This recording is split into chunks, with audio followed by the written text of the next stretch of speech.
the United States, we have this wonderful History Channel.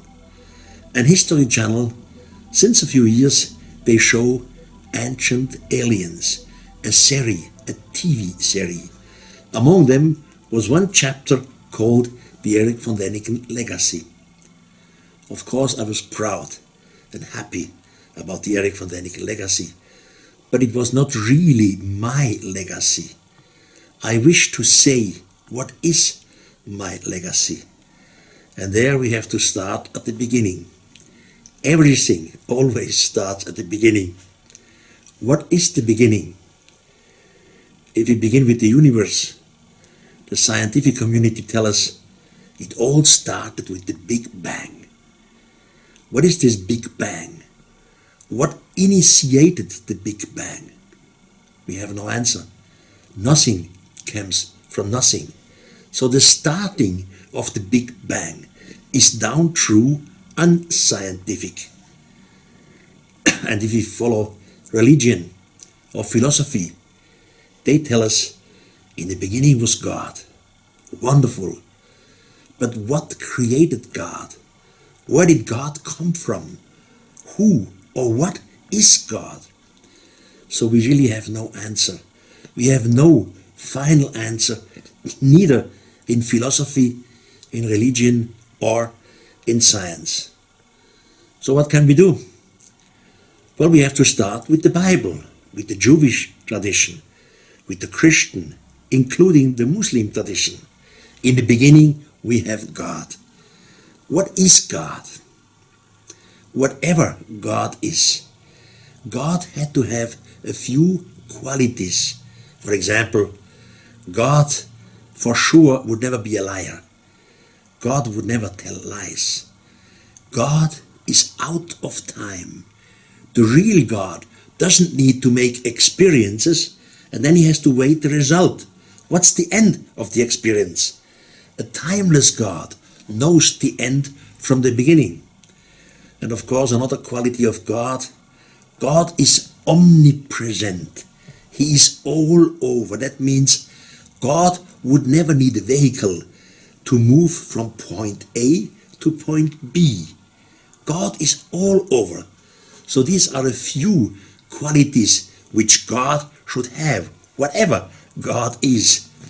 According to the Bible again, God created the universe, He created the earth, and as crown of creation, He created us, humans, starting with Adam and Eve.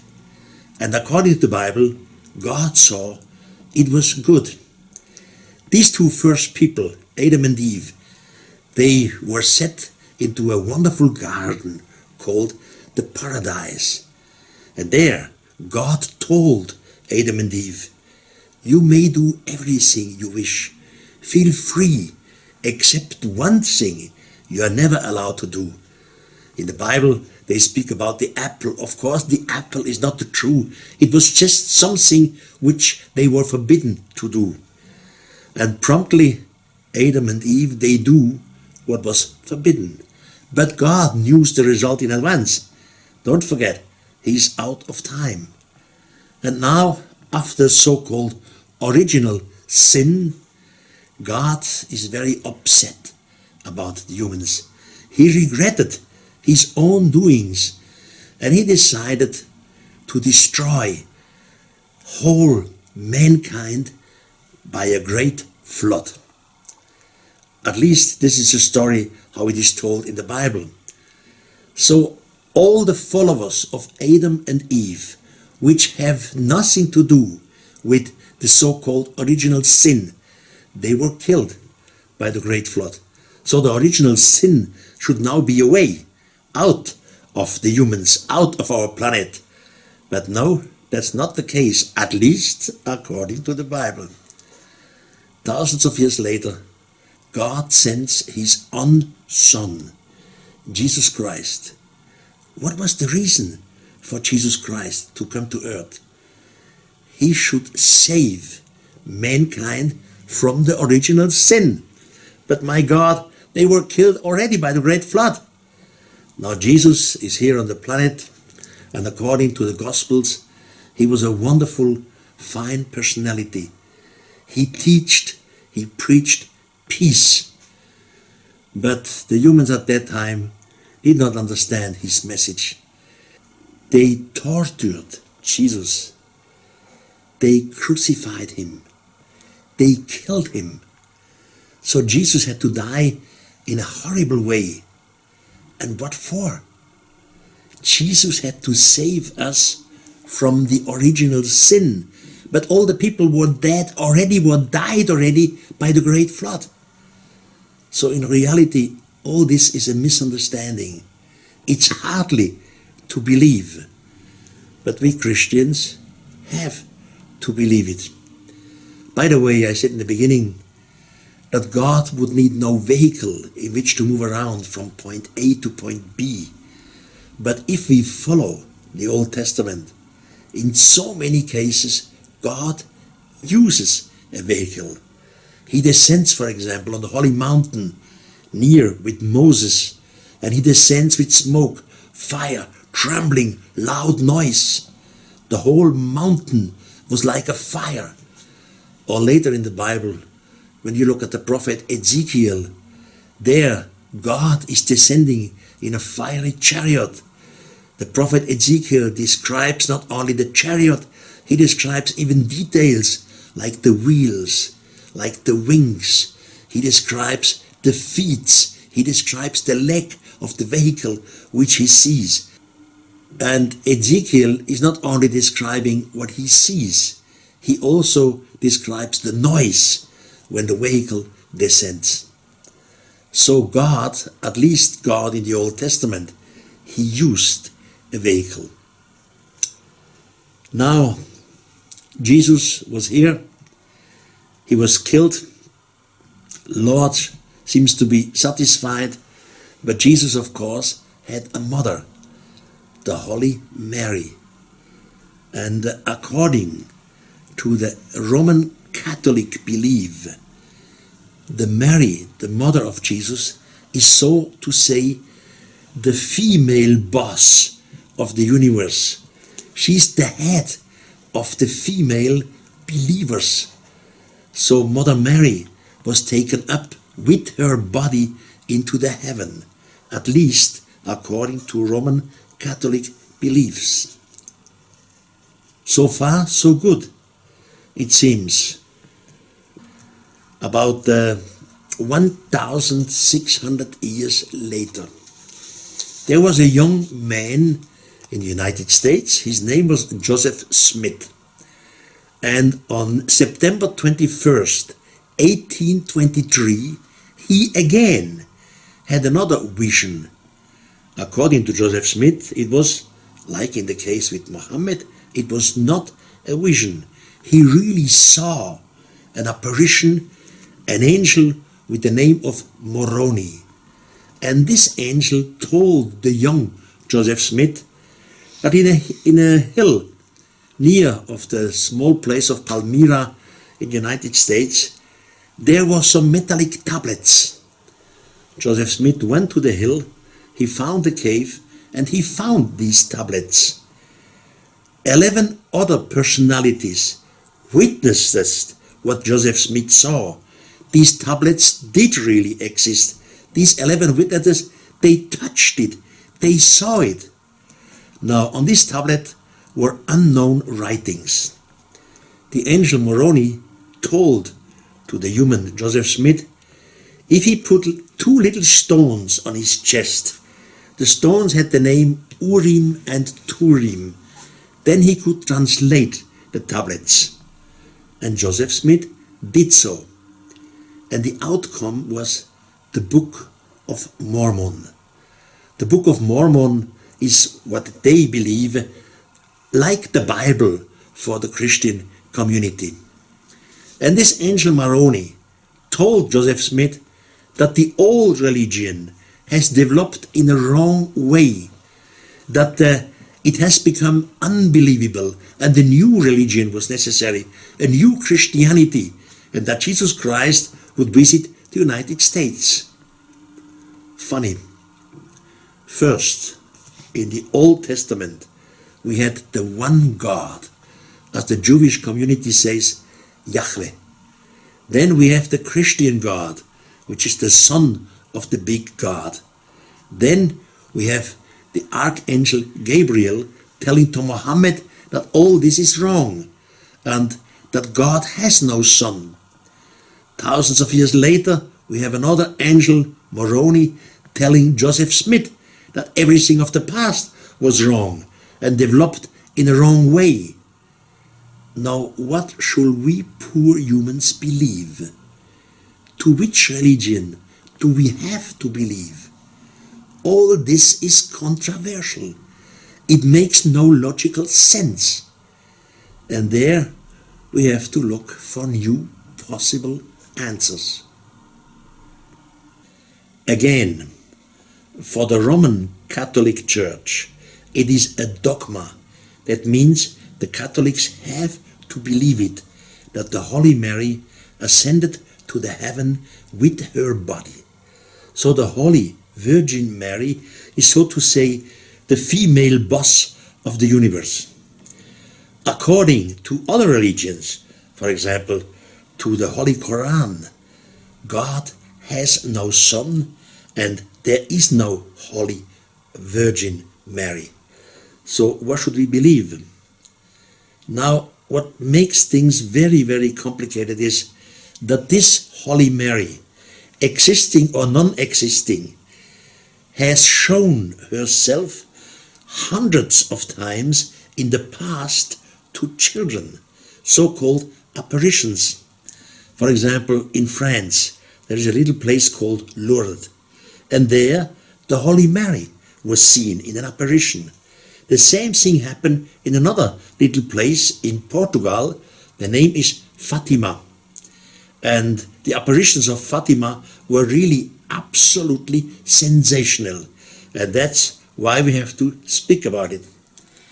It was on May 13th, 1917, when 3 children had an apparition in Fatima. They saw the Holy Mary over a large oak tree.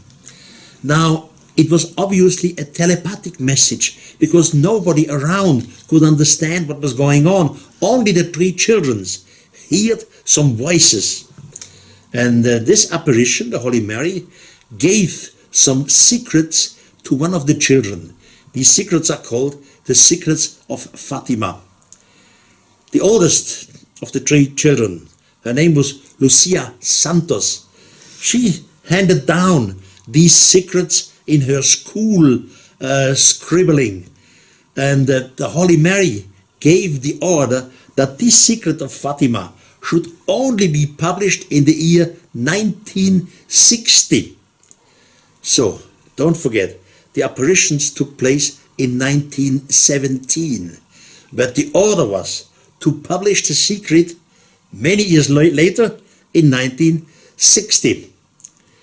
Now, the important thing of these apparitions in Fatima was that the Holy Mary promised the 3 children that at every month, at the same time and the same location, she would show up again.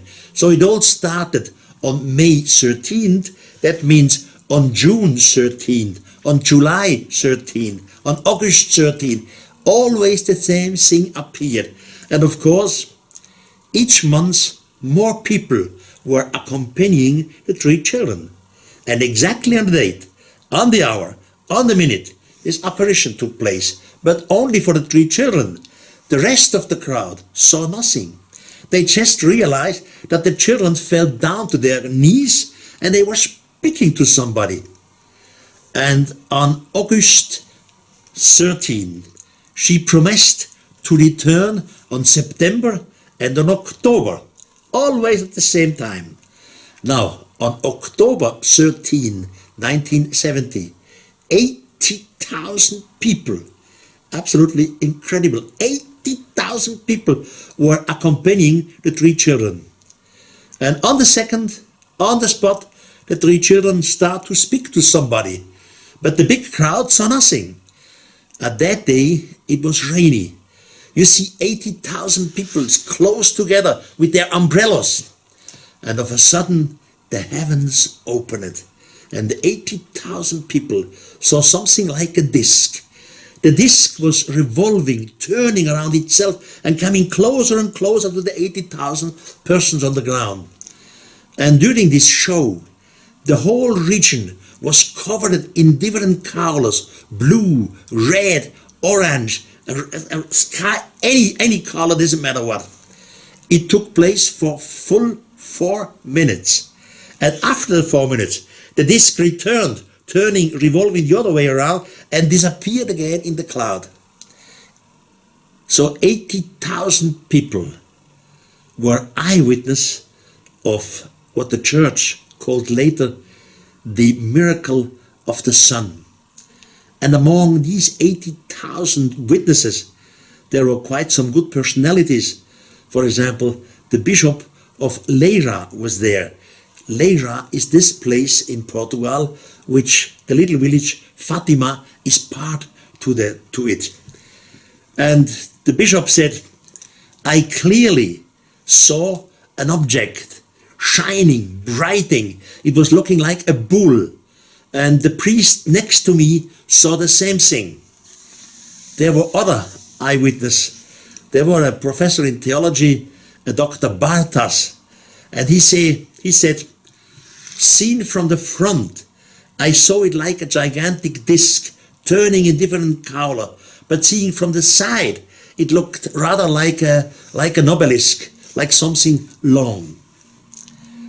Now I ask myself, does the really Almighty God need some sort of technical help? What were they seeing? 80,000 witnesses. And the figure which showed to the children always told themselves that she was the Holy Mary. But as we just understood, in other religions, they do not believe in the Holy Mary. What can we do now? I have a suggestion to make. The brain of a children is, so to say, clean.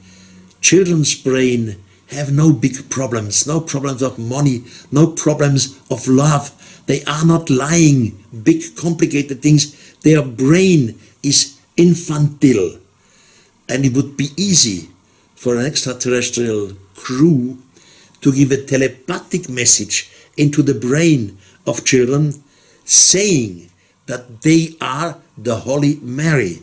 So because they didn't want to shock the children, they knew the believing of the children. They knew exactly they were Roman Catholics. So they told them, "Don't be afraid, we do you nothing. I am the Holy Mary." So the children also believed that it was the Holy Mary, but in reality it was a telepathic message from someone else. Now the situation becomes complicated. Please remember, in 1917 the order was given to publish the secret in 1960. The writings of the child Jacinta Santos went to the next priest. From the priest to the next bishop was the Bishop of Leira, and from there, and that was all in 1917, the secret was handed down at the Vatican, at the so-called Holy Officium. It should be opened in 1960, and everyone from the press, it was even published in Catholic newspapers, everyone knew that in 1960 the secret should be opened for mankind. So on October 13th, 1960, the secret of Fatima was opened in the Vatican. There were an assembly of priests, cardinals, bishops. Of course, it was a secret assembly. But the journalists knew that at that time and at that hour, the secret of Fatima would be revealed. So they waited outside the door. After 2 hours, the door opened and the journalists reported all the bishops and the cardinals and the priests were pale. They were afraid. Nobody gave an answer. The journalist asked them, "What's the secret of Fatima?" But there was no answer. Only the Pope, at that time it was John the 23rd, only the Pope had to say something. And he said, we cannot publish the secret of Fatima. It would create a storm. It is against our belief to publish this. Now I have some serious questions to the Roman Catholic Church, and just to understand this, I myself, I am educated as a Roman Catholic. I spent 6 years in a boarding school led by Jesuits, so I know what I'm talking about. The problem is, on 1917, the big female boss of the Roman Catholic Church gives order to publish a message in the year 1960. The Pope and the Bishop read the message and then decide not to publish it. How is this possible? I mean, the Holy Virgin Mary, she is really the head of the universe. Now, she gives an order in 1917, and in 1960, they don't follow the order. Something absolutely impossible. What is the reason? Why did the Catholic Church not obey her boss? Pope John the 23rd, on October 13th, 1960, even said to the journalists he cannot publish the secret of Fatima because it would create a panic. What panic?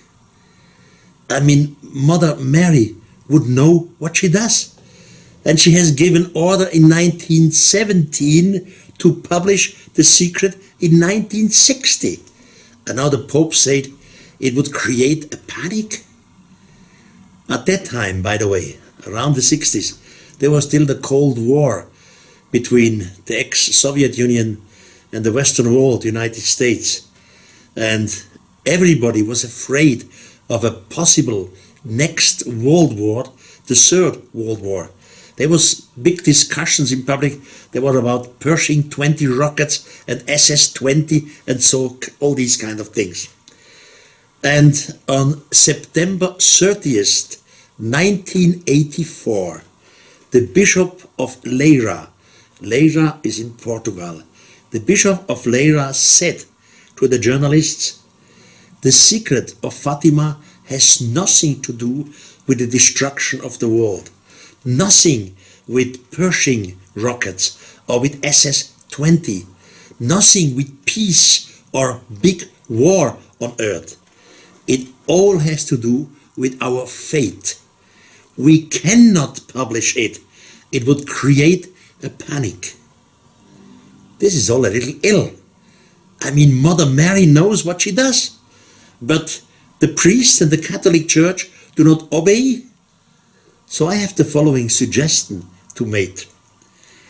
I could imagine that an extraterrestrial group was giving a telepathic message to these 3 children in 1917. And the message could be more or less something like this: we exist, we are here, don't be afraid of us, we will not harm you, we will not destroy you, we are, so to say, your brothers. And in 1917, this extraterrestrial power hoped that in 1960, our governments and our social media would be ready to publish such a message worldwide. But then the Pope and the priests in the Vatican read the message, and they understood it was not the Holy Marriage. So now I understand that they said we cannot publish the secret, it would create a panic. It concerns our faith. Otherwise it would make no sense. And do not forget, in the meantime, since 1917 until 1960, the small village of Fatima has come to a big pilgrim place. There is a wonderful big cathedral in Fatima. Every year, practically 1 million people are visiting Fatima, making a pilgrim to the Holy Mother Mary. And now they realize it was not the Holy Mother Mary. So understand, they cannot publish the message. It would really create a panic. So the secret of Fatima was not published. But the extraterrestrial force still exists. And in a way or the other, they become angry. They decided to do themselves what we missed to do. It was on March 24, 1967. And it was in the state of Montana, United States. And there are missile silos. The name is called Malmstorm in the state of Montana. In this morning of March 24th, 1967, a young lieutenant, his name was Robert Salas. He was in charge of the missiles. There were 10 missiles in the ground. Each missile was about 1 mile away from the next missile. This for the case of accident. And each missile was completely independent from electricity. They were not linked together. And on this morning, young Lieutenant Robert Salas received a telephone call that there was a strange orange shining object over this base. He tried to inform the boss, and while he was doing so, he watched all the monitors and he see all the green lights for the 10 missiles changed into red. That would mean in practice they could not start one simple missile. What happened? An extraterrestrial force was able to shut down 10 missiles, each one 1 mile away from the other, and each one completely independent, seen from electricity from the other one. It was not a miracle. It was created by an extraterrestrial force. Now, in 1967, all this was a big secret, top secret, as we say. In the meantime, Robert Salas publicly, clearly, he says what happened at that time. And everyone who wished to see it, who wished to see the message of Robert Salas, can just go into Wikipedia. Just Salas Robert, and then you see his testimony. During the decades, UFOs have shown up thousands and thousands of times. But obviously, mankind is not ready. There are always contradictions. There are always groups who debunk what the reality was. But then something new happened. It was on December 27th, 1980. Pilots of the Royal Air Force in Brentwaters. Brentwaters is a Royal Air Force place in England. They realized from the air that in a little forest, just close to the airstrip, they saw a strong light. So a crew was sent down to see what's going on in the forest. And the crew realized there was a bright shining little pyramid. The pyramid had just 2.7 meters in length and 2 meters high, but absolutely bright shining. They saw this pyramid, they could even touch it. And then after a few minutes, the pyramid disappeared. The same case was of course secret for eternity. In the meantime, it's open to the public. Ancient Aliens, this series of the Discovery Channel, showed this case and made it public. And even if you go to Wikipedia, it's very easy. Give in Brentwaters, England, and then you can see all the pictures. No secret anymore. Something is going on, and we still do not speak about it, at least not in large public. Why not? Someone is observing us since thousands of years into the present, and this story goes on. In 1997, Mr. Symington was governor of the US state Arizona, and on March 13th, 1997, a big UFO showed up over Phoenix, Arizona. At that time, Symington was governor, and before he has become governor of Arizona, he was a jet fighting pilot. So he knew what's going up in the air, and he absolutely was not in favor of any cases of UFOs. That evening, many phones ringed, and he was finally forced to go out to a park in Phoenix, Arizona. And there, with hundreds of other people, they saw some strange lights in the air, and these lights formed to a gigantic triangle. Governor Symington immediately realized that whatever was up there was not from our planet. This was a force out of our forces, out of our knowledge. But he was not ready to confess this at that time. The next morning, he gave a press conference, and he declared to the press that all these lights in the sky were a misunderstanding. It was just the American Air Force who had shown some lights up in the sky. But that was a lie. And later, Mr. Symington, in the meantime not anymore governor of the state of Arizona, he confessed in public that he was lying. There was something strange in the air, seen by hundreds and photographed by hundreds. And by the way, I just made a mistake before. Just going to Google if you want to see all these things. Google, give in Symington 5 or Arizona lights, and you see what happened. What do we do with all these cases?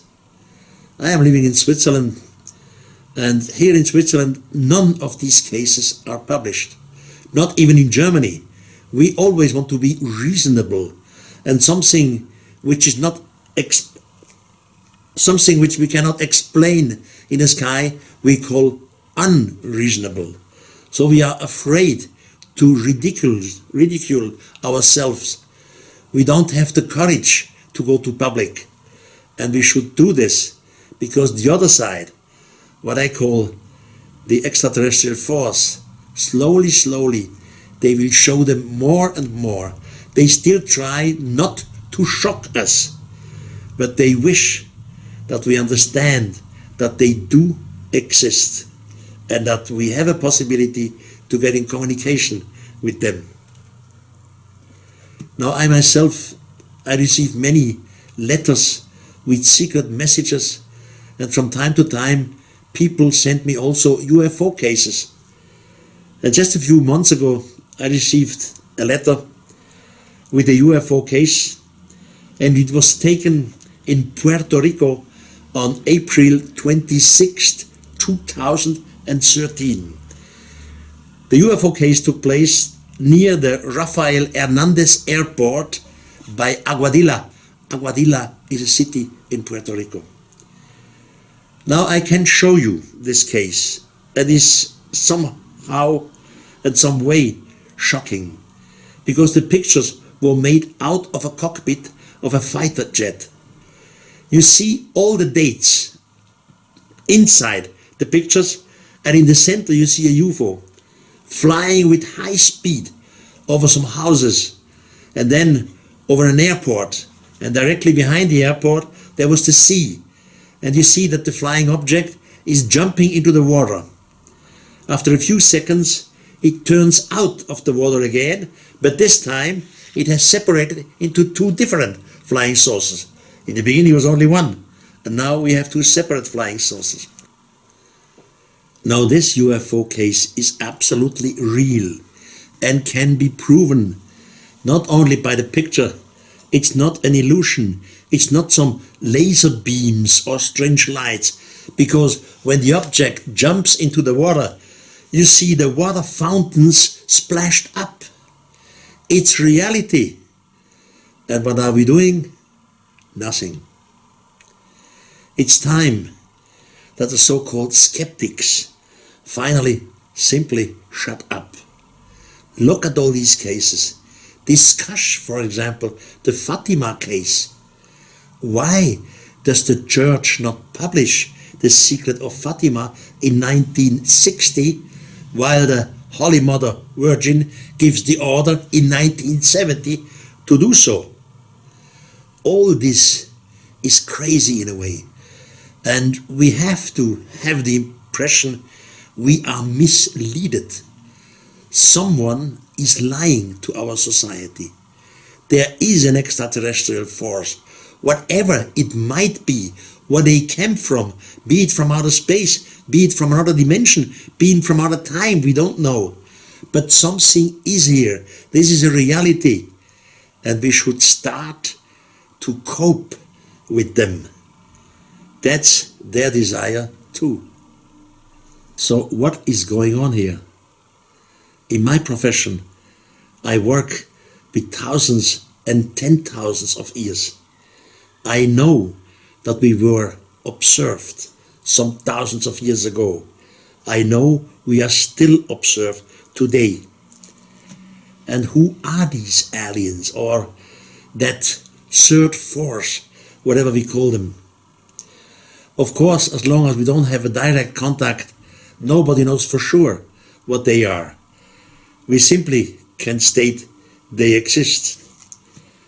Now, in my profession, I know that extraterrestrials visited our planet thousands of years ago.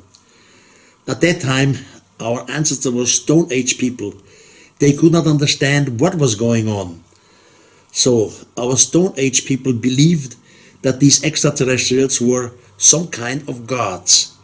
We all know that there is only one God. Some gods, in plural, they do not exist. But they were here in antiquity, and they are here again. And in antiquity, they more or less looked human. How is this possible? I mean, an extraterrestrial crew or extraterrestrial beings definitely would have another evolution than we. So, must they not look completely different to us? And every child knows that the distances between the stars are extremely high. We are talking of light years. So how is it possible that somebody reached these light years? All this seems to be controversial, but there are logical answers to all these questions. Can we ever reach the stars? Well, according to science fiction, of course. Even according to modern science, of course. And there is a primitive way to reach the stars, even with the primitive technology. Everyone knows the American space shuttle. Now, with every launch, you bring up about 30 tons of heavy load into an orbit. It's simply a question of money. It's always the same thing. Do we have 4 space shuttles, or do we have 40 space shuttles? If we would have the money and we would have 40 space shuttles, then we would take off practically every day, not every month.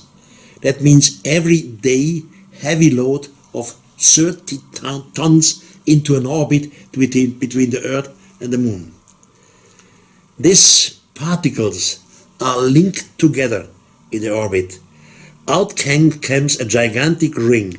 It has to be a ring, because this ring will turn around its own axis. And by this, you create a centrifugal force. You are not again weightless in the space.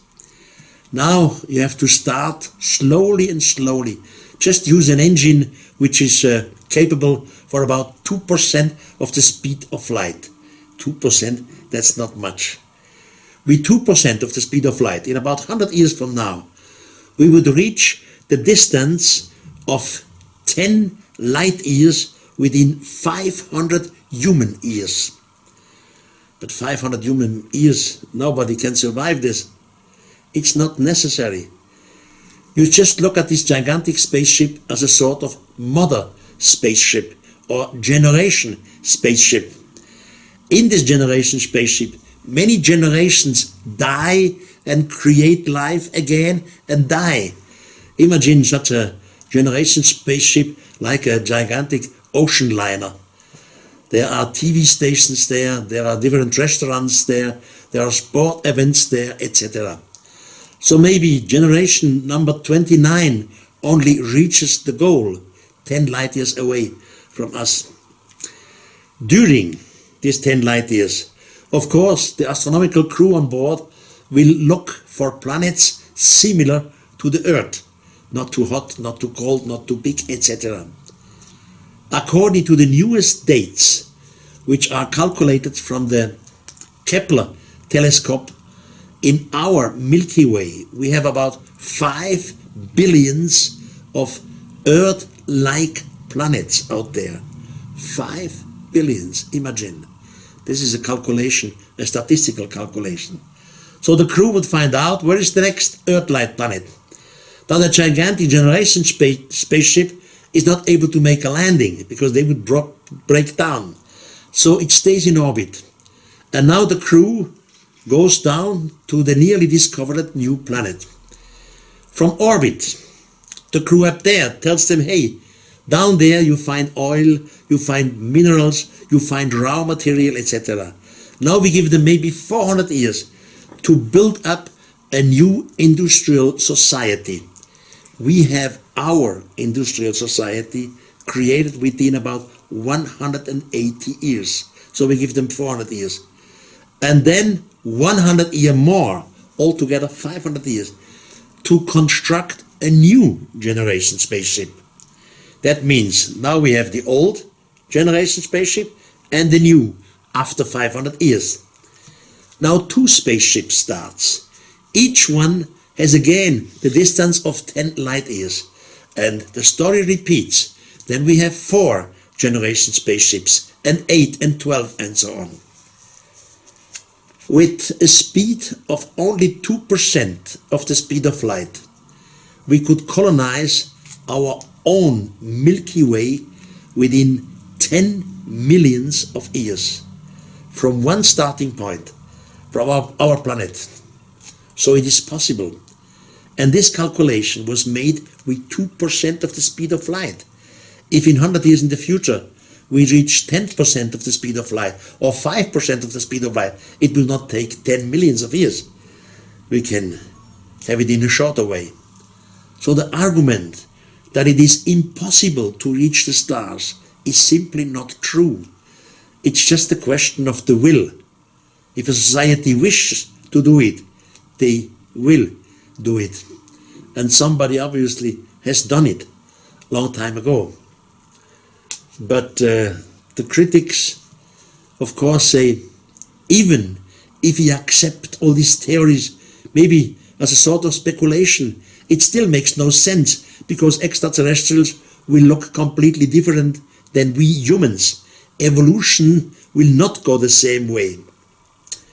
But this is wrong true. Again, there is a theory which was brought up by the Nobel Prize winner Svante Arrhenius. He was a Swedish man some 60 years ago. And this theory is called panspermia. If you don't know what panspermia is, just go into Google. Panspermia. It's sensational. What is panspermia? The idea starts somewhere in the universe. The first intelligent being of life has come to light. Now stop. How did it start then? We have no idea. And we cannot answer the question. It's like in the beginning of my speech. We don't know what created the Big Bang, and we don't know what created God. The same thing here.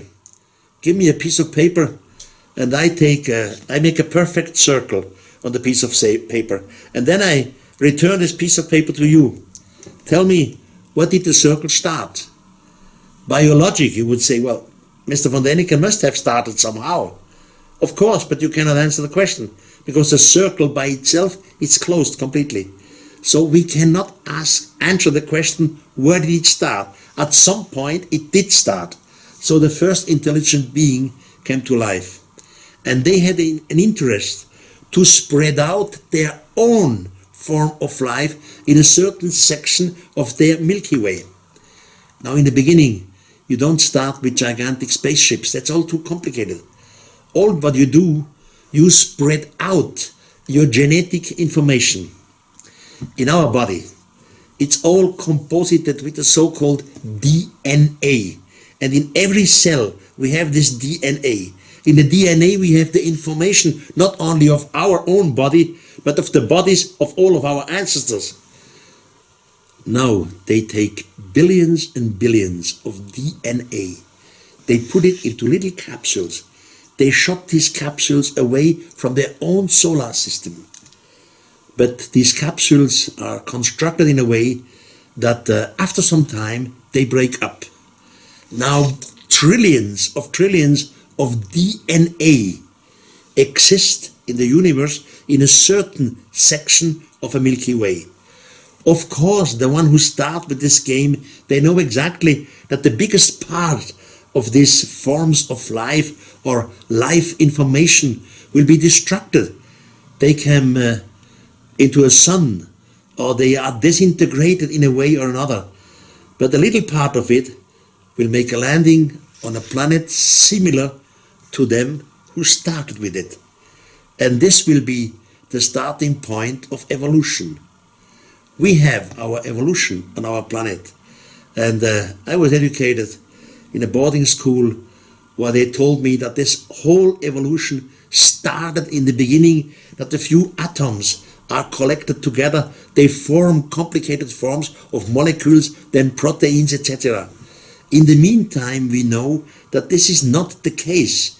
The information of life has come from outside. But are we not part of evolution? Of course we are part of evolution.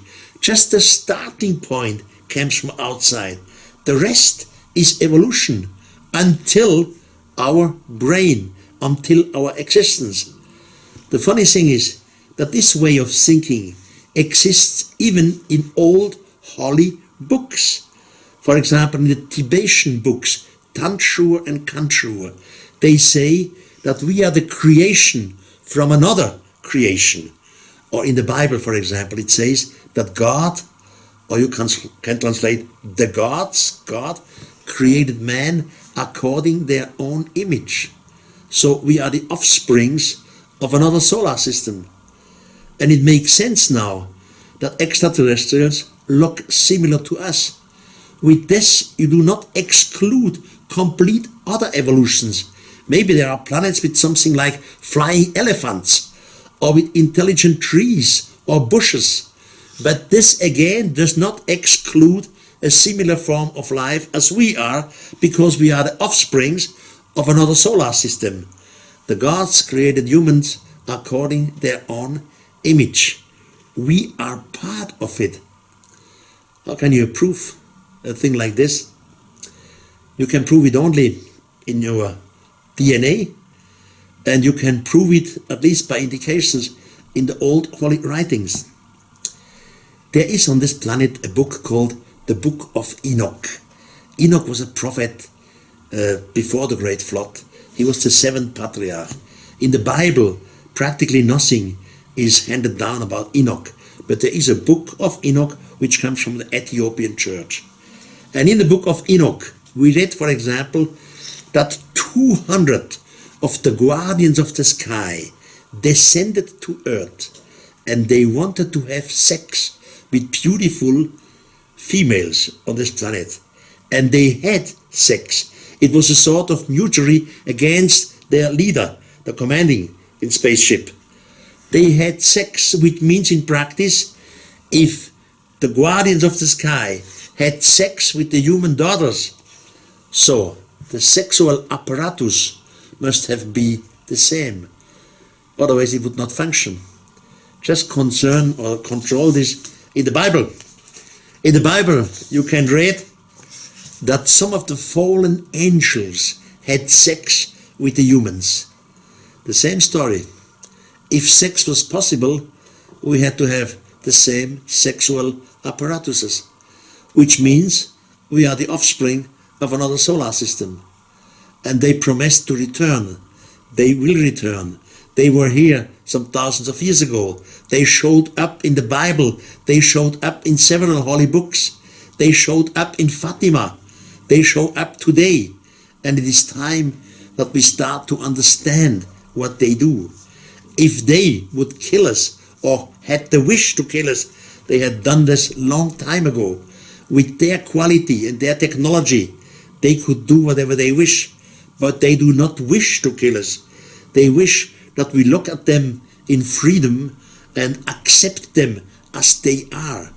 And probably they could help us in so many belongings. That's why I fight for the truth. I wish that all these secrets, be it the secrets in religion, be it the secrets of Fatima, be it the secrets in UFOs or 5 Simington story in Arizona, I wish that all this is published in a large public and that we receive a sort of new reason. In the meantime, we always wanted to be reasonable in the old way. Reasonable in the old way means UFOs do not exist, extraterrestrials do not exist. To be reasonable in the new way means yes, they do exist. We have an open mind. We try to contact them. We are not afraid of them. And that's something like my legacy. Thank you for listening to me.